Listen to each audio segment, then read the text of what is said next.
dengan bermacam-macam pergumulan kami panjatkan kepada Tuhan. Di pagi hari ini kami sangat bersyukur karena oleh kemurahan Tuhanlah kami boleh jumpa dengan keluarga di tempat ini. Ibu Siska dan keempat anak, kami percaya ini semua karena anugerah Tuhan. Untuk itu kami hanya bisa bersyukur di pagi hari ini kami dalam kondisi sehat, kuat, dan panjang umur. Dan karuniakanlah berkat-Mu atas keluarga ini. Dan kami percaya Tuhan akan buka tingkap langit untuk memberkati keluarga ini. Rencana anak mereka juga akan sekolah, menempuh pendidikan di negeri orang asing di Amerika. Kami percaya Tuhan menyertai langkahnya. Tuhan akan memberikan dia kemudahan-kemudahan. Tuhan tolong hidup pribadinya. Tuhan tolong akan apapun yang menjadi pergumulan anak ini, sehingga kami percaya akan ada keberhasilan, akan ada mujizat yang besar Tuhan akan kerjakan baginya. Terima kasih Bapa, ini doa kami. Kami akan membaca merenungkan firman Tuhan. Urapi kami dengan kuasa-Mu. Kami siap menyambut kebenaran firman Tuhan sambil kami mengucap syukur dalam nama Yesus. Haleluya, amin. Puji Tuhan, shalom semuanya, apa kabar? Ya, saya percaya hari ini spesial karena kita diberikan kekuatan, kesehatan, kemampuan dari Tuhan. Dan pagi hari ini bukan kebetulan kita bisa jumpa, tapi saya percaya semua ini dalam rencana Tuhan. Amin. Amin. Ya, mari kita baca firman Tuhan dalam 1 Korintus pasal 1 Korintus pasal yang ke-15. 1 Korintus pasal 15 ayat yang ke-58. Saya baca. Karena itu saudara-saudaraku yang kekasih, berdirilah teguh, jangan goyah, dan giatlah selalu dalam pekerjaan Tuhan. Sebab kamu tahu bahwa dalam persekutuan dengan Tuhan jeripayamu tidak sia-sia. Amin. Dikatakan begini ya, karena itu saudara-saudaraku yang kekasih, berdirilah teguh. Apapun yang terjadi dalam kehidupan kita, saya percaya ya, Tuhan pasti akan memberikan kita kemampuan asalkan apa kita mau setia, percaya dan yakin bahwa di dalam Tuhan pasti ada jalan keluar. Jangan sampai kita goyah, jangan sampai kita drop. Karena yang kita tahu, kalau mana Tuhan memberikan kita satu ujian, kita memang harus bertanding di dalamnya untuk kita menang. Ya, dan jangan sampai kita berpikir, wah nanti saya kalah, nanti kenapa-kenapa. Saya percaya sebelum kita melangkah, percaya dengan iman bahwa aku pasti bisa. Ya, karena iman itu selalu menembus tembok fakta. Apa yang tidak mungkin itu yang dikerjakan oleh Tuhan. Walaupun nanti di sini ya ada yang akan ke Amerika ya. Tapi saya percaya apapun yang Tuhan telah berikan sehingga Tuhan buka jalan untuk nanti sekolah ke Amerika. Percaya memang di sana akan ada ujian. Di sana memang ada keadaan-keadaan yang tidak menyenangkan, ya. Tetapi saya yakin bahwa bersama dengan Tuhan, Tuhan pasti akan berikan jalan keluar. Saya selalu ngomong ya, terutama juga kepada anak-anak saya. Kalau ada masalah, jangan takut. Pasti akan selesai. Selalu ya di pikiran katakan begini, pasti akan selesai karena ada Tuhan yang secara aktif mempedulikan kehidupan kita. Ada Tuhan yang selalu melihat ketika kita sedang dalam kondisi tidak berdaya. Percayalah apa yang tidak mampu kita lakukan itu nanti dilakukan Tuhan. Apa yang tidak mampu kita pikirkan itu yang dipikirkan Tuhan. Jadi kalau melangkah harus yakin sepenuhnya saya tetap akan bisa. Makanya Tuhan bilang berdirilah teguh dan jangan goyah. Ya. Ada kalanya iblis bisa intimidasi kita. Kamu tuh payah, kamu tuh nggak bisa. Keluarga kamu dulu lo berantakan, kamu tuh lo broken home. Jadi ya kamu pasti akan gagal seperti si inilah. Saya bilang masa lalu itu ya sebuah pembelajaran. Tapi bukan berarti masa lalu mungkin orang tua kita yang gagal, keadaan masa lalu kita yang hancur terus akan terjadi dalam hidup kita. Saya ingatkan kutuk tidak akan pernah berlaku selama kita memilih hidup benar. Ya. Jadi jangan pernah mengatakan, ya aku gagal hari ini karena orang tuaku begini. Aku hancur hari ini oleh karena keadaanlah yang membuat saya seperti ini. Saya mau katakan keadaan bisa dirubah oleh kita. asalkan apa? Kita berjalan bersama dengan Tuhan. Amin. Jadi jangan pernah berkata, aku pasti gagal karena orang tuaku gagal. Saya kembali ingatkan sekali lagi dalam nama Tuhan Yesus bahwa Tuhan mampu mengubah kehidupan kita asalkan kita juga mau respon dengan apa maunya Tuhan. Ketika kita hidup memilih hidup benar, saya yakin kebenaran itulah yang akan memerdekakan kita. Jadi jangan goyah. Dan dikatakan gini, giatlah selalu dalam pekerjaan Tuhan.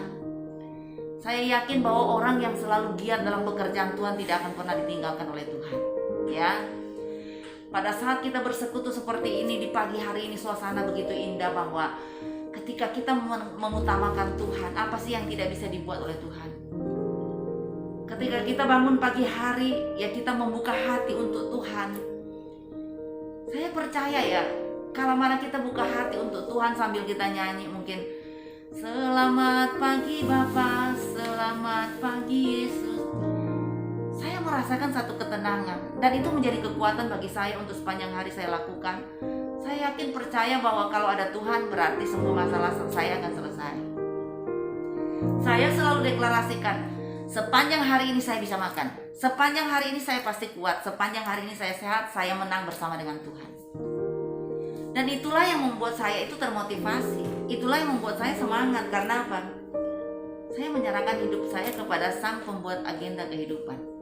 Ya, jadi Dia jauh lebih tahu apa yang terbaik buat saya dan juga buat saudara. Jadi mari hari ini lakukan yang terbaik, jangan terlalu manja dengan kehidupan. Tadi waktu saya nyetir, ya saya bincang-bincang dengan Emma, saya bilang jadi orang jangan terlalu manja. Ya, ada kalanya memang keadaanlah yang membentuk kita ya. Tetapi saya yakin bahwa ketika kita berani menembus tembok fakta, ya, walaupun keadaan kita hari ini susah banget, tapi kalau kita mau ambil andil, mau ambil langkah maju bersama dengan Tuhan, saya percaya di situ ada mujizat. Ya, saya banyak cerita tentang kesaksian hidup saya selama di mobil ini. Saya bilang kalau kita tidak memulai, tidak akan terjadi mujizat. Tuhan juga nggak akan melakukan sesuatu kalau kita tidak melakukan apa-apa.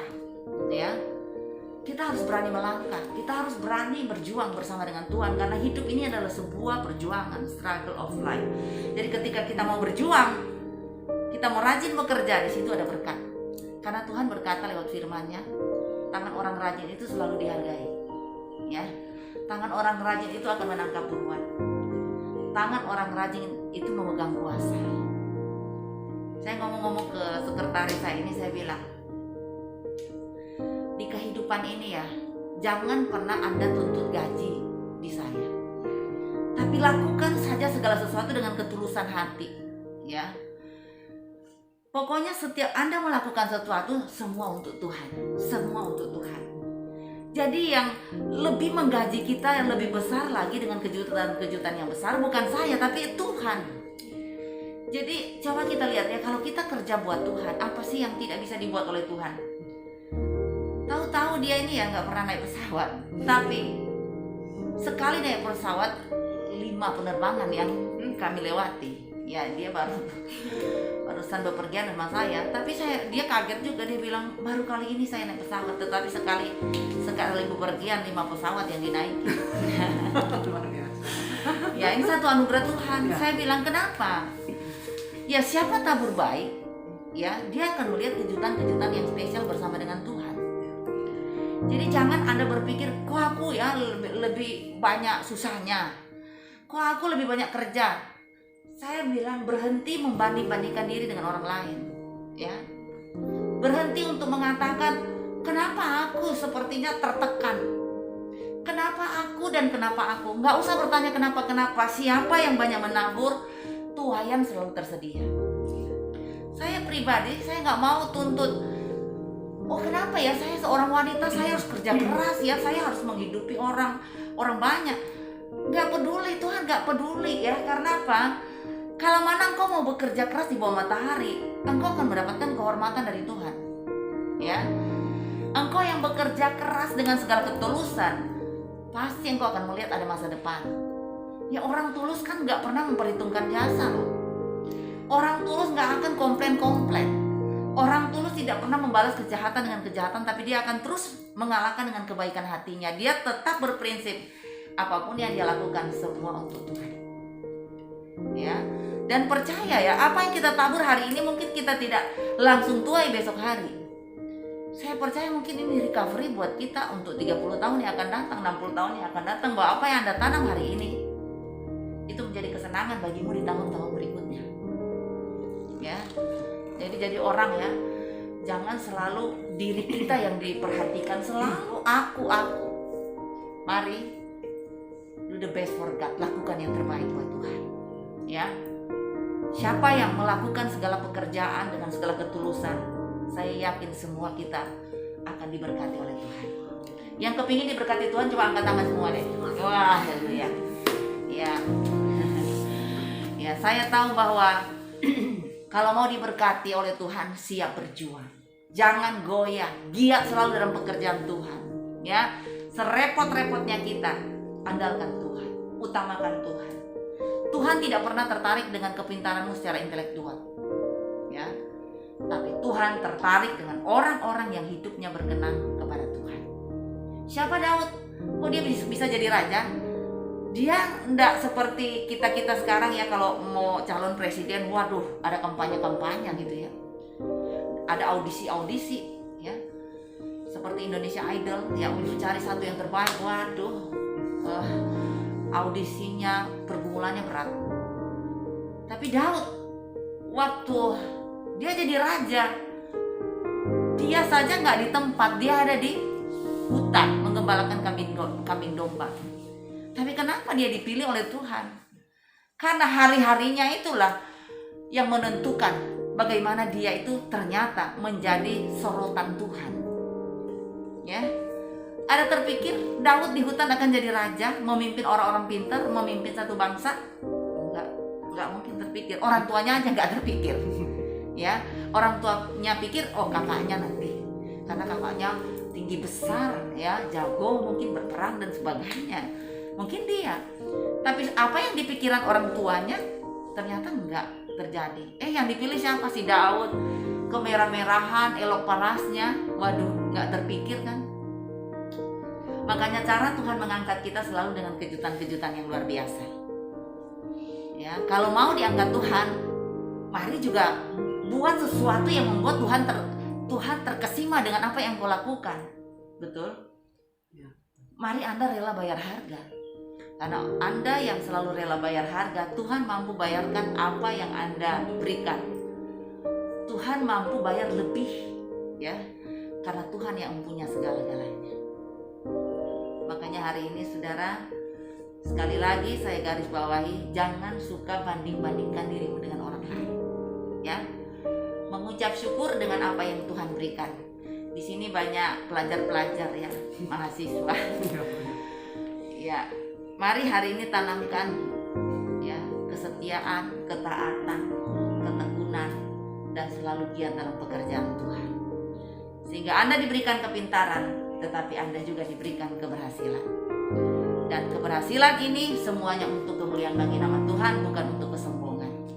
Saya percaya semua kita diberkati Tuhan, semua kita sehat, dipakai Tuhan secara luar biasa. Jadilah anak-anak yang berdampak positif bagi orang lain. Jadilah kita pribadi-pribadi yang benar-benar rela berkorban. Dan satu hal, jangan Anda mengorbankan orang lain demi kepentingan diri sendiri. Amin. Harus rela berkorban. Tapi kenyataannya kan sekarang banyak orang mengorbankan orang lain demi kepentingan sendiri. Ya, tapi kita jangan. Kita harus jadi contoh, harus jadi teladan. Makanya Tuhan bilang harus jadi garam dan terang dunia. Apa itu terang? Kalau dalam bahasa Yunaninya pos, ya. Pikiranmu berkualitas, kelakuanmu juga harus berkualitas. Maju terus and never give up. Maju terus dan jangan pernah menyerah. Tuhan memberkati kita. Dan saya yakin apa yang menjadi kerinduan keluarga semua kita, Tuhan yang menggenapinya indah pada waktunya. Cukup sekian, Tuhan memberkati. Ya, shalom. Ya, oke.